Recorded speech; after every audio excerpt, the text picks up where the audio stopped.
களப்பலி விஷயமாக துரியோதனனும் பீஷ்மரும் கலந்து ஆலோசனை நடத்தினார்கள். படை தலைவனாகிய பீஷ்மர் துரியோதனனிடம் களப்பலி கொடுப்பதற்கு முன்னால் அதற்கான நல்ல நேரத்தை முக்கியமாக தேர்ந்தெடுக்க வேண்டும். அதற்கு சகாதேவன் போல் வல்லவன் யாருமில்லை. அவன் நமக்கு பகைவனே ஆனாலும் நீ சென்று கேட்டால் நல்ல நேரத்தை கூறுவதற்கு அஞ்சவோ மறுக்கவோ மாட்டான். அதனால் சகாதேவனிடம் சென்று களப்பலி கொடுப்பதற்குரிய நல்ல நேரத்தை கேட்டு அறிந்து கொண்டு வா என்று கூறினார். பின்பு அரவானை சந்தித்து அவனை களப்பலியாக கொடுப்பதற்கு அவன் தயாராக இருக்கின்றானா என்று அறிந்து கொள்ள வேண்டும் என்றார். பீஷ்மர் துரியோதனனிடம் அரவான் என்பவன் தூய்மையும் மன உறுதியும் மிக்க வீரன்.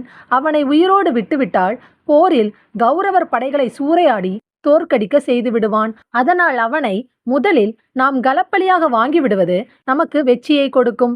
அதனால் நீ சென்று சகாதேவனையும் அரவானையும் சந்தித்து இந்த 2 காரியங்களையும் நிறைவேற்றி கொண்டு வரவேண்டும் என்று பீஷ்மர் கூறினார். துரியோதனனும் பீஷ்மர் கூறியதை ஒப்புக்கொண்டு சகாதேவனையும் அரவானையும் காண்பதற்கு புறப்பட்டான். துரியோதனன் தன்னை தேடி வருவதை கண்ட சகாதேவன் பகைமையை மறந்து வாருங்கள் அண்ணா என்று அழைத்து உபசரித்தான். பகைமை நிறைந்த இந்த போர் நேரத்தில் தாங்கள் வந்த காரியம் என்ன என்று சகாதேவன் கேட்டான்.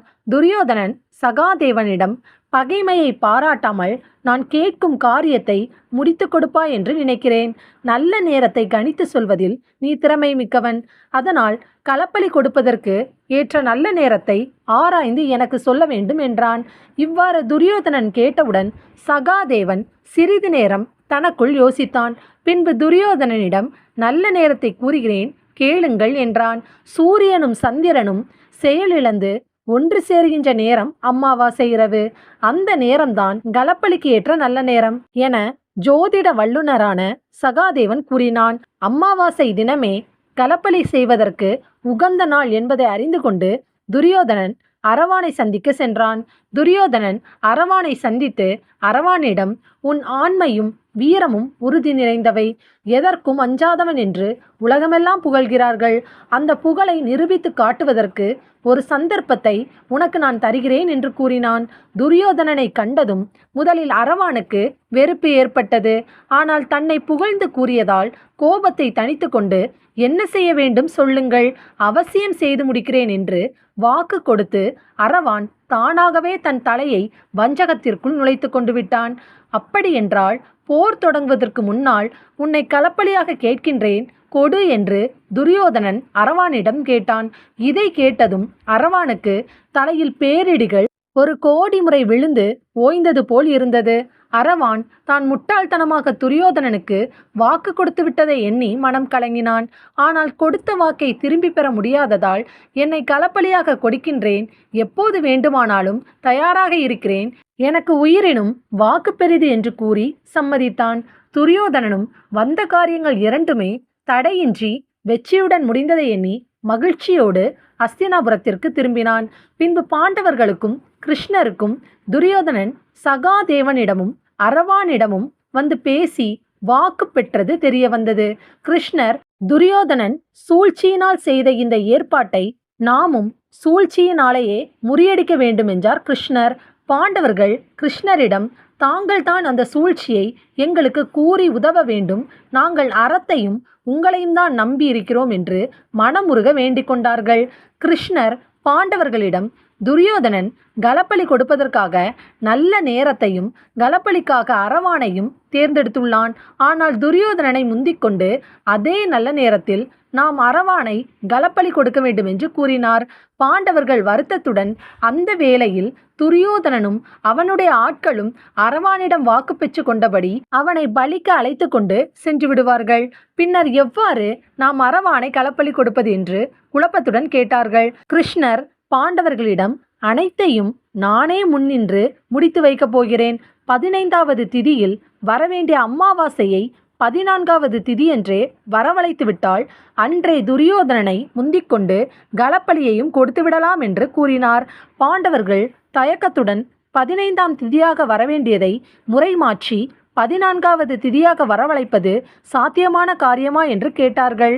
ஆனால் கிருஷ்ணர் சிறிதும் தயக்கமின்றி சாத்தியமாகும்படி நான் செய்து காட்டுகிறேன் என்று கூறினார். கிருஷ்ணர் கூறியபடி 14ஆம் திதியாகிய சதுர்த்தசி அன்றே முனிவர்களும் பெரியோர்களும் அமாவாசை திதிக்குரிய ஹோமங்களை மந்திரங்களுடன் நடத்தினர்.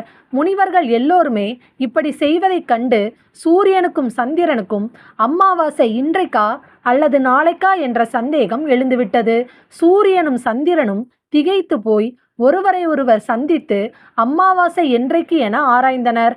அவர்கள் இருவரும் மறுநாள் அமாவாசை திதியில் சந்திக்க வேண்டியதை மறந்துவிட்டு குழப்பத்தினால் முறை தவறி அன்றைக்கே சந்தித்து விட்டார்கள். அதனால் 14ஆம் திதியாகிய சதுர்த்தசி என்றே அமாவாசை உண்டாகிவிட்டது. பாண்டவர்கள் இதை கண்டு வியந்தனர். கிருஷ்ணர் தர்மரிடம், உங்களுக்கு வாக்களித்தபடியே அமாவாசையை ஒரு நாள் முன்பே வரவழைத்து விட்டேன். ஆனால் துரியோதனன் நாளைக்கு தான் அமாவாசை என்று நினைத்து கொண்டிருக்கிறான். போர் நடப்பதற்கு முன்பு முதலில் யார் கலப்பலி கொடுக்கிறார்களோ அவர்கள்தான் போரில் வெற்றி பெறுவார்கள். அதனால் தயங்காமல் துரியோதனனுக்கு முன் இன்றைக்கே நீங்கள் களப்பலி கொடுத்து விடுங்கள் என்று கூறினார். ஆனால் தர்மர் யாரை கலப்பலி கொடுப்பது என்று புரியாமல் இருந்தார். அப்போது அரவானும் அருகில்தான் இருந்தான். அரவான் துரியோதனனுக்கு வாக்களித்திருந்ததால் அவன் உயிரை களப்பலியாக கொடுக்க வேண்டும் என்று கேட்பதற்கு பாண்டவர்கள் தயங்கினார்கள். அரவானே முன்வந்து ஏற்றுக்கொள்வான் என்று எதிர்பார்த்தார்கள். ஆனால் அவன் துரியோதனனுக்கு வாக்கு கொடுத்ததால் தயங்கி நின்றான். அரவானை வழிக்கு கொண்டு வருவதற்காக கிருஷ்ணர் ஒரு நாடகத்தை நடத்தினார். அதனால் கிருஷ்ணரே முன்வந்து தன்னை களப்பலியாக தருகிறேன், இந்த உடலை உங்கள் வெற்றிக்காக பலி கொடுப்பதற்கு நான் சிறிதும் தயங்கவில்லை, என்னை கலப்பலி கொடுங்கள் என்று கூறினார். பாண்டவர்கள் அனைவரும் அதிர்ச்சியடைந்தனர்.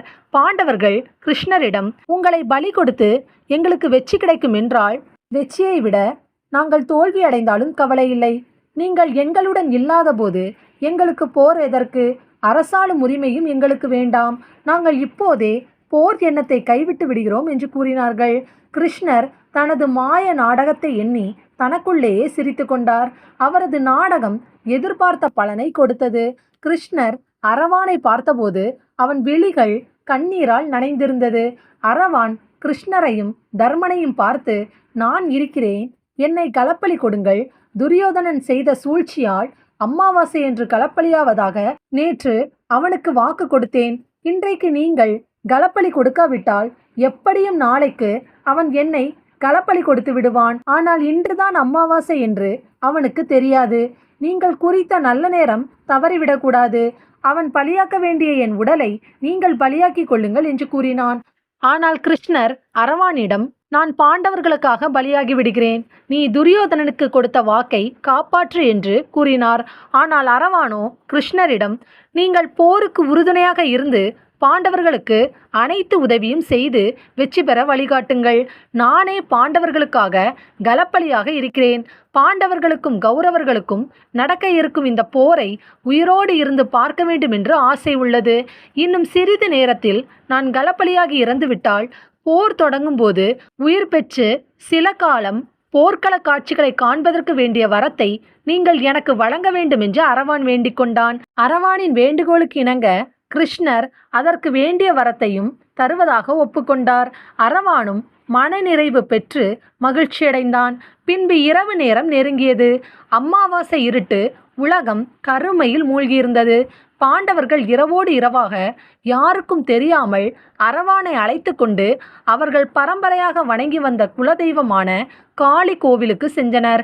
பின்பு அரவானை ஈரம் உலராத ஆடையோடு பலிபீடத்தில் நிறுத்தினர். பாண்டவர்கள் 5 பேரும் கூப்பிய கரங்களுடன் காளி தேவியை தியானித்து கொண்டனர். அரவான் மலர்ந்த முகத்தோடு இடைவாளை உருவி கையில் எடுத்து கொண்டான். அடுத்த நிமிடம் அரவான் வாளை கொண்டு அவனது கழுத்தை நோக்கி வெட்டினான். சில வினாடிகள் கழிந்ததும் பலிபீடத்தில் இரத்தம் பாய்ந்து வழிந்து ஆறாக ஓடிக்கொண்டிருந்தது. அரவானின் உடல் உறுப்புகள் சிதறி அறுபட்டு கிடந்தது. பாண்டவர்கள் கண்ணீரை துடைத்து கொண்டு அடுத்து செய்ய வேண்டிய தெய்வ கடன்களை செய்தனர். பாண்டவர்கள் 5 பேரும் தனித்தனியே யானை, குதிரை முதலிய சில விலங்குகளையும் பலி கொடுத்தனர். பிறகு காளி தேவியிடம் போரில் வெற்றி பெற வேண்டுமென்று வேண்டிக் கொண்டு கோவிலில் இருந்து புறப்பட்டு சென்றனர்.